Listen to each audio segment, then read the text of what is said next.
Good Morning Business. Le débat. Il y a les super profits de Total, de CMA-CGM par exemple, Nicolas Dose. Faut-il les taxer justement? Vous connaissez mon sens de la mesure.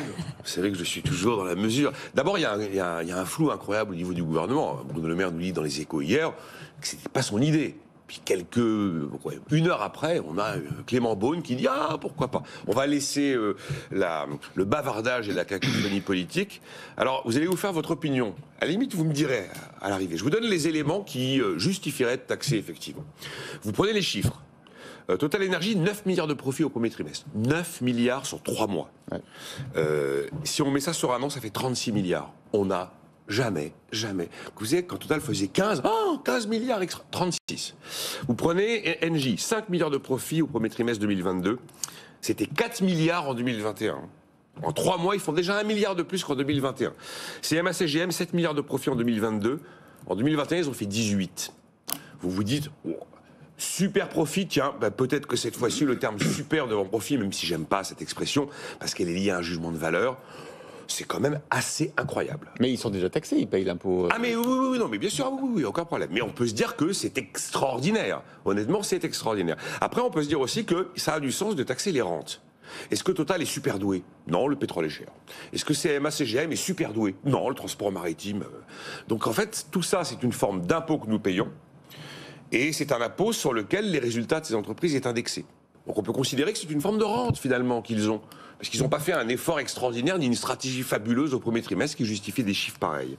Après, oui, on vit un choc énergétique historique. Le premier choc énergétique de l'histoire. Il y avait choc pétrolier et puis énergétique, là.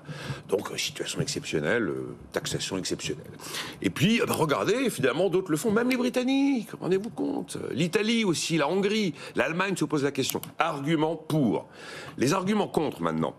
Est-ce qu'on peut taxer des profits qui sont très largement réalisés hors de France? En 2021, Total Énergie est dans le rouge en France. Est-ce que la France est en position d'aller taxer une entreprise qui réalise ses profits à l'étranger? Ensuite, la Constitution française ne permet pas d'aller taxer une entreprise et une deuxième et une troisième. Éventuellement un secteur. On l'a fait pendant le Covid sur les mutuelles, ça a rapporté 1,5 milliard d'euros, mais c'était le secteur. Et, ou alors il faudrait fixer un niveau de bénéfice. Passer, je sais pas, 20 millions de bénéfices, 20 milliards de bénéfices, on vous taxe. Donc déjà, il y a un problème là-dessus.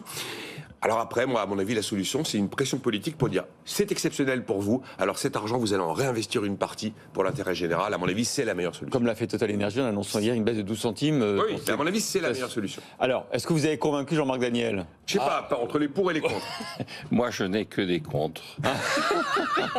Je veux dire, Nicolas vient de dire qu'il était dans la mesure. Moi, je suis peut-être dans la démesure, mais les sadofiscalistes permanents, la fiscalité spectacle, la démagogie où on va faire payer les entreprises des riches. L'idée de rente aurait pu vous séduire. Oui. Non, mais l'idée de rente me séduit, mais la rente, elle vient pas d'apparaître cette année. La rente, elle est sur le pétrole, sur les matières premières, elle est là depuis très longtemps. Et donc, effectivement, il faut qu'il y ait une réponse à cette situation de rente, qui est une réponse qui consiste à essayer de généraliser la concurrence. Et lorsque la concurrence n'est pas possible, lorsqu'on est en situation de monopole, effectivement, définir des règles du jeu au travers des cahiers des charges et d'attribution de la gestion au monopole.